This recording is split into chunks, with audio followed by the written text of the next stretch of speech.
Hi, welcome to the British English Hub. Today I'm going to talk about the present perfect in various forms. This is the first of 6 videos that I'm going to be recording about this particular aspect. It's called an aspect. So I'm going to be speaking to you about that and breaking the meaning down so that it's easy to understand. It's a problematic piece of grammar.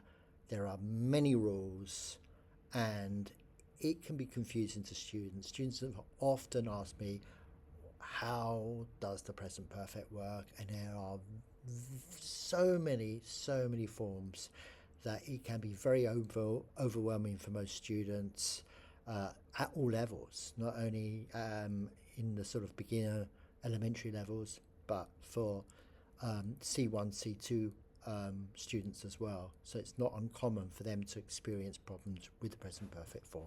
So I'm going to talk about the first present perfect. Basically, this is talking about life experiences.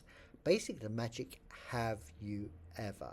So I'm going to give you a list of objectives that I'm going to sort of try and teach you today.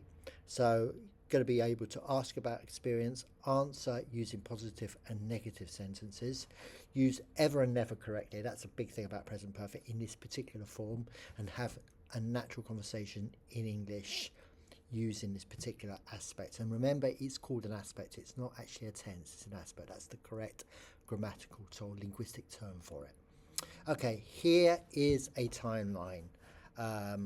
If you see life experiences, it means all your life, from the moment you were born to right now. And there are various things that might happen in that time period. In instance, I've got visited Japan, eaten sushi, climbed a mountain, and sung on stage. We know it happened sometime before now, but we don't know exactly when. That's the thing. There's no reference to when it happened, the exact point in time it happened, and also how many times it happened.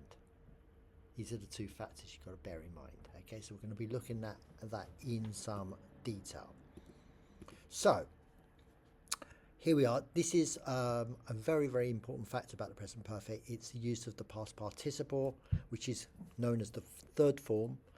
Be been, go gone, eat eaten, see seen, write written, drive driven, and fly flown. Again, this is some students often mix that up, but it's something that remains constant throughout the aspect. So bear in mind, you've got to use the past participle, not the past tense or not the infinitive. So again, this is just a very brief reminder of how the present perfect works in terms of form. So subject plus have or has plus past participle. And here are some examples. I have visited Japan. She, Maria, you can use either. You can use a name or a particular noun, for instance, or a pronoun. In this case, she has met the Queen, and we have climbed a mountain. Time is not important in this particular example of present perfect.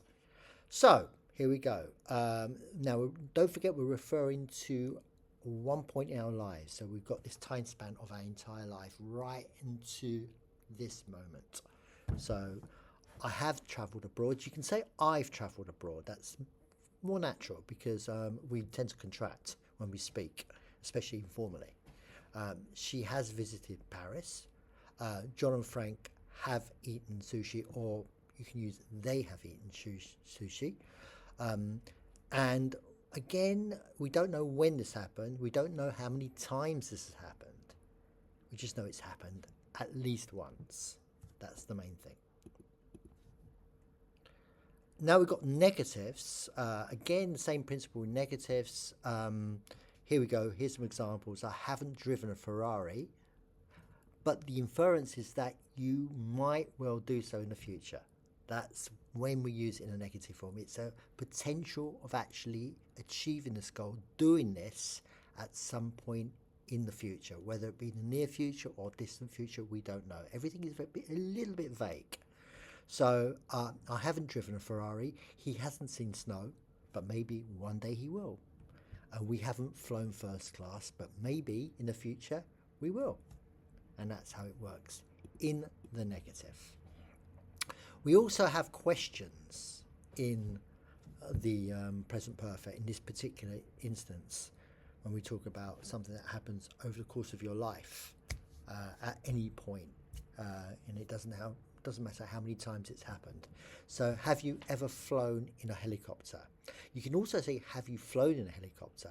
The ever is used for emphasis. Has she ever met a celebrity? Have they ever lived abroad? So we're starting off with the have and then following with the you or she pronoun, and then ever, and then we got the past participle followed with the preposition, what they call a preposition phrase. So very simple format. You don't need to use ever. It's only when you're trying to emphasize something. Have you ever flown rather than have you flown? But you can use have you flown. Again, we use ever in questions. We continue with what I was saying in the previous slide. Have you ever been to Spain? Have you ever ridden a horse? Have you ever slept outside? Have you ever tried sushi? Maybe you can answer those questions. I have been to Spain many times. I haven't ever ridden a horse. I have slept outside many times, especially while camping and hiking. And I have tried sushi once or twice. Not my favourite cuisine, but it's okay. You know, I will try it again at some point. Again, we use never in positive grammar to mean not at any time. So, for example, I've never been to Australia, which is the truth. I've never been to Australia. My parents have, but I haven't. She's never eaten oysters. We've never stayed in a castle. They've never seen Northern Lights. And I've actually seen Northern Lights once. So that's not applicable to me, that one. I saw them in Iceland at one time. So again, using never means literally 0 times. Now I'm going to look at some answers. So if someone asks you, have you ever been to Italy, or have you been to Italy? You don't need to say when, you don't need to say how many times, you just answer, yes, I have. And then you can follow up with, I've been there twice. Okay, so that's the positive answer. Have you ever flown in a helicopter? Answer, yes, I have. It was amazing. We never contract yes, I have. You don't never say yes, I've. It's yes, I have. If you're answering in a present perfect, giving short answers, that is, never contract. Yes, I have. No, I haven't. Haven't is contracted. Have not. It sounds more natural, but with the positive form, yes, I have. It stays as have, not as of. Okay. Negative answers. Have you ever eaten octopus? Answer, no, I haven't. I've never tried it. And so basically, you've got to choose the correct answer. Have you? Is it never, ever, or yet? Which one do you think it is? The answer is have you ever. It's B. Which one is it? Has she, or sorry, she has. Is it go, went, or gone? It's in fact C.